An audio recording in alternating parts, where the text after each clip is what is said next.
Mesdames, Mesdemoiselles et Messieurs, bonsoir. Je voudrais faire cette vidéo intitulée « Le ministre Momo répond à l'opposant Momo ». Au regard d'une vidéo qui est devenue virale sur la toile et dans laquelle l'opposant Momo que j'étais s'exprimait avec une certaine violence et je dirais même une certaine légèreté sur des sujets très graves. Dans cette vidéo, je parle du régime qui veut sortir les juifs du pays afin de se reproduire en profitant de la double nationalité pour les maintenir à l'extérieur du pays. Je suis aujourd'hui à mesure de donner plus ample éclairage à cette affaire. L'opposant qui parle dans cette vidéo est le reflet d'une culture de l'opposition dans notre pays. C'est en fait le porte-voix d'une certaine opposition dans notre pays. C'est le porte-voix, pour faire court, d'une opposition tribale.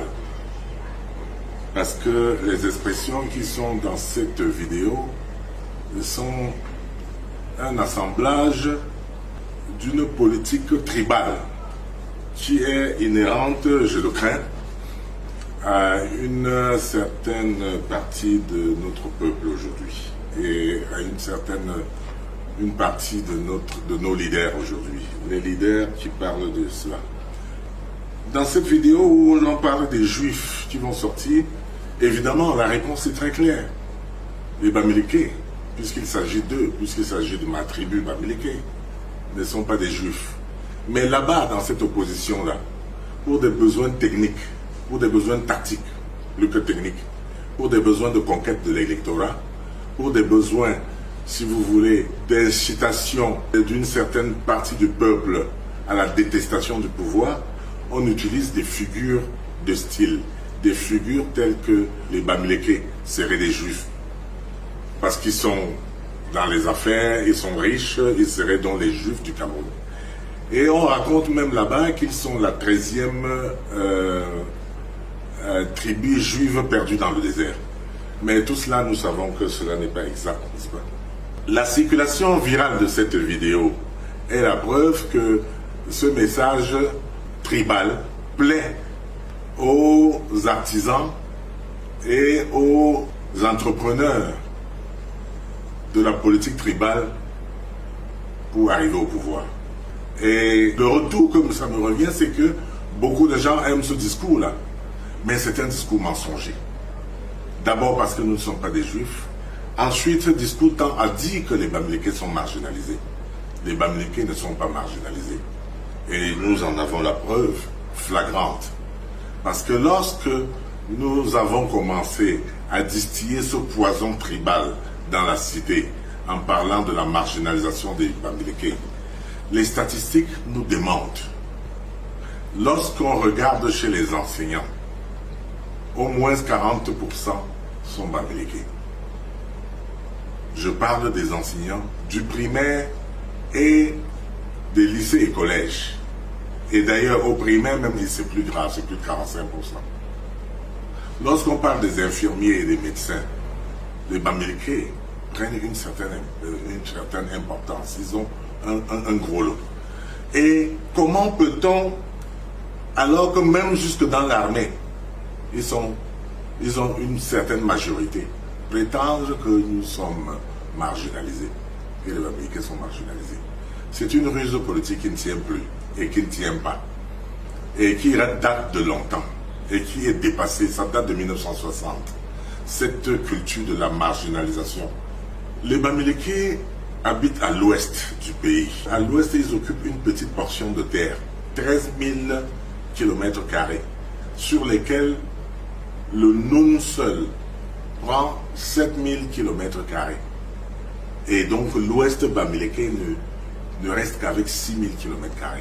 Donc c'est une proportion congrue, insignifiante. Et comme ils habitent côte à côte et qu'ils procréent dans le cadre de la polygamie, ils ont beaucoup d'enfants, ils sont très serrés et pensent qu'ils sont plus nombreux. Les Bamileke ne sont pas le peuple le plus nombreux du Cameroun. À peine 15% de la population. Donc de ce point de vue, toute politique fondée sur le tribalisme et sur le nombrilisme, sur le nombre de la population Bamileke, est vouée à l'échec. C'est pour ça que je voudrais vous inviter à regarder en vous-même. Écoutez-moi si vous le souhaitez, mais écoutez votre cœur. Pensez, vous, que depuis 1960, que nous contestons le pouvoir, les pouvoirs successifs au Cameroun, nous faisons avancer le Cameroun plus que nous aurions pu le faire. Comment peut-on dire que les Bamileke sont marginalisés lorsque on respecte le quota, n'est-ce pas, dans le cadre de l'équilibre régional? Et même dans le cadre de cet équilibre régional, nous remarquons que toutes les villes de l'Ouest sont reliées par au moins une route bitumée, ce qui n'est pas le cas ailleurs. Le Cameroun ne se construit pas seulement et uniquement dans le pays Bamileke. Donc je voudrais qu'on relativise cela et qu'on comprenne que si nos enfants Bamileke font de l'exode rural ou immigrent dans les autres pays, c'est précisément parce que notre terroir est infiniment petit. Mais lorsqu'on a émigré dans les autres parties du Cameroun, qui, plus que le Bamileke, profite, n'est-ce pas, de cette politique de l'équilibre régional? Qui, plus que le Bamileke, profite de cette politique d'intégration régionale? C'est-à-dire d'être intégré partout. Oui, vous avez raison de faire circuler cette vidéo qui retrace l'itinéraire d'un de vos leaders, un leader Bamileke, qui est le véhicule de transport de ce que nous faisons, de ce que nous disons dans nos chaumières, de ce que nous disons dans nos réunions tribales, de ce que nous disons au Lakem ou Lakam. Je suis le pur produit de ce terroir-là qui a tété à la mamelle nourricière de ce poison tribal qui nous fait nous opposer aux autres. Et je dis que ma situation actuelle, ma nomination contredit même mes propos d'hier, puisque je disais que on ne pouvait même pas me nommer, étant donné ma violence de cette époque. Ça contredit. Mais si on m'a nommé là où je suis, je crois que c'est parce que j'ai compris que le Cameroun ne se limite pas au pays Bamileke. Que le Cameroun c'est un ensemble, un tout, dont nous devons être fiers. Et que nous devons tout faire pour quitter du réflexe tribal à un réflexe national. De quitter de la conscience tribale à la conscience nationale. Voilà ce que j'ai compris. Et voilà ce que je vous invite à comprendre. Pour qu'ensemble nous puissions construire ce pays. Maintenant, j'ai dans la même vidéo parlé de la reproduction de l'élite, en prenant par l'exemple du fils de Membeko. Vous pourrez aussi prendre l'exemple de ma propre fille. Est-ce qu'elle a des mérités parce que je suis ministre? Est-ce qu'elle n'a pas eu son master professionnel en ingénierie juridique quand je n'étais pas ministre? Est-ce que le fait d'être ministre empêche nos enfants d'être intelligents? Ce mensonge que nous développons et qui tend à dire que les enfants des riches bénéficient des privilèges, ça enfonce nos enfants. Est-ce qu'on peut dire que M. Pondy Emmanuel, dont j'ai parlé dans cette télévision, n'est pas un érudit, n'a pas de savoir propre? Il a fait des meilleures écoles et c'est normal qu'il soit un érudit et qu'il ait des savoirs. Est-ce qu'on peut dire que le professeur Eric Mathias Ronangini n'est point de savoir? C'est un érudit, c'est un professeur, il sait. Et c'est un chercheur, il travaille. Pourquoi on va lui dénier le fait d'être intelligent? Pourquoi on va dénier à un citoyen futile Frambia le droit à des prétentions intellectuelles? Donc ce que je voulais dire, c'est que nous devons regarder cette affaire de très clair. Nous sommes en train de faire sortir nos propres enfants pour aller à l'étranger. Nous sommes en train de les encourager, alors que notre pays est encore vierge et il y a tellement de possibilités de les y employer. Il faut simplement qu'on évite de croire que tous les emplois sont dans la fonction publique. L'auto-emploi est extrêmement important dans un pays en devenir, dans un pays en construction, dans un pays en chantier. Et c'est là où j'aborde donc la question de la double nationalité qui a sans doute plu à beaucoup de gens. Lorsque j'ai dit que j'ai fustigé la double nationalité en prenant l'exemple de Mogo Betty en disant que quand il est venu, on a refusé qu'il puisse participer à la politique en disant tu es français. Mais oui, c'est normal. C'était très bien fait. Parce que dans les années 1960, quand notre pays a accédé à l'indépendance, on n'avait pas de la ressource humaine pour travailler, pour remplacer les Blancs. On a envoyé beaucoup de nos enfants à l'étranger pour se former et venir remplacer les Blancs. Ils ne sont pas revenus. C'était normal. Ce n'est pas une loi prise par le président Paul Biya. C'est une loi de 68 qui date du président Ahidjo. Et cette loi, c'était pour protéger les Camerounais et les Camerounais. C'était pour éviter que nos populations, nos jeunes enfants diplômés aillent travailler ailleurs. Or, ils ne sont pas venus. En dehors de Paul Biya, de Ferdinand Oyono, de Général Semengue et de quelques autres, combien sont revenus? Ils ne sont pas revenus. C'est normal, c'était normal que quand il revient, on lui dit non, non, non, on ne veut plus de vous, monsieur. Les populations de chaque pays constituent son équipe. Vous voulez que nous, on se sépare de nos joueurs, de nos meilleurs joueurs, pour qu'ils partent développer l'équipe adverse et que nous applaudissons et que nous soyons contents qu'ils partent développer les autres pays en laissant notre pays vierge, qu'ils partent profiter d'un pays qui a déjà été développé par ses propres populations en abandonnant son pays qu'il doit développer. Vous voulez qu'on accepte ça? Moi, j'étais d'accord à cette époque-là. Mais à l'analyse du pouvoir, à l'exercice du pouvoir, je suis confronté à l'exercice du pouvoir et je dis, on a besoin de tous nos enfants, on a besoin de toute notre équipe. Nous sommes un pays en chantier, on a besoin de tous nos ouvriers. Pourquoi vous voulez qu'on leur donne la possibilité d'aller à l'étranger, travailler pour des pays qui sont déjà développés? Mais ça va vous rattraper, parce que ça ne va pas durer. Parce que maintenant, ces pays-là, qui sont développés depuis plus de 300 ans, ont plein de chômeurs diplômés qui sont en train de venir vers l'Afrique.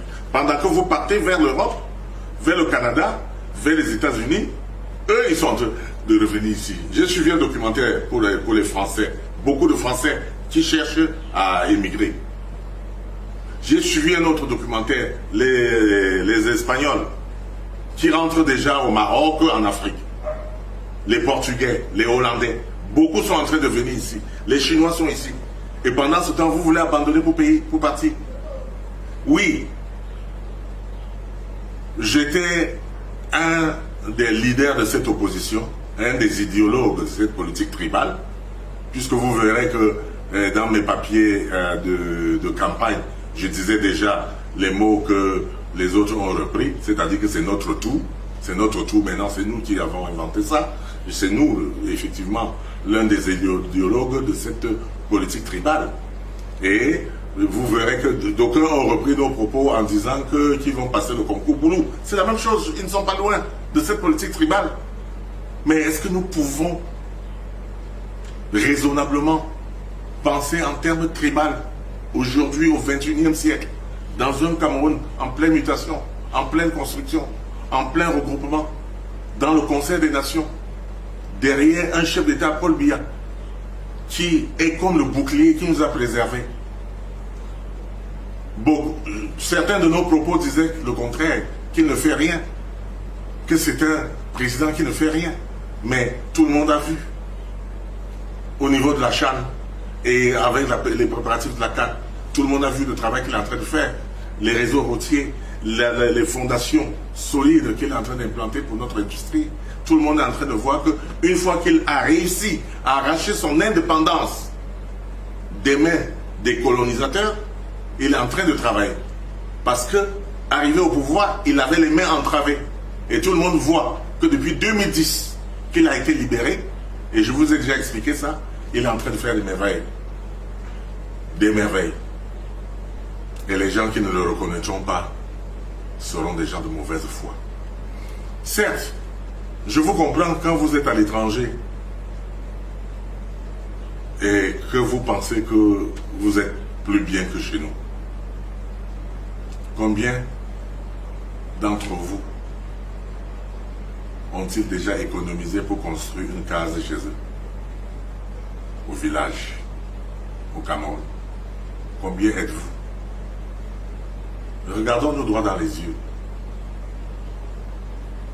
Est-ce que vous êtes venus sur la terre pour faire bien vivre, manger et tout ça, et sans rien faire pour votre pays?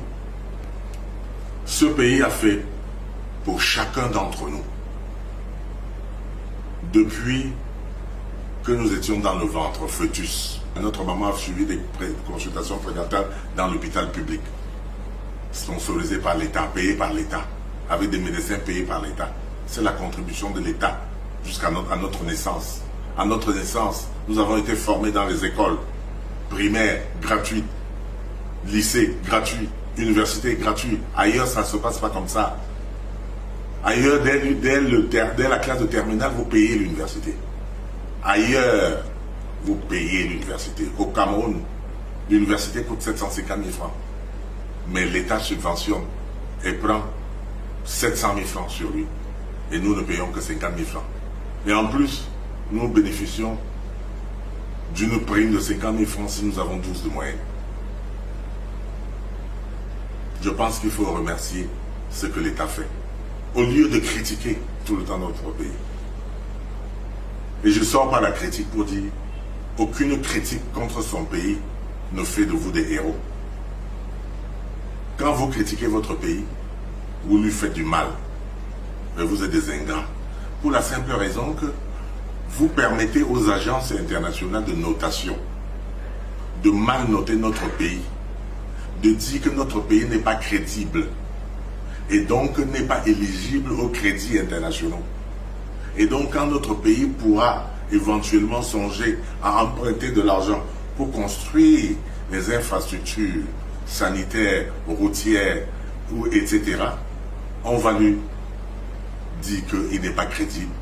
Et là où les autres pays prennent à 10%, ils vont nous vendre ça à 80%, à des taux usuraires. Et ce sera à cause de vous, parce que vous aurez sali votre pays.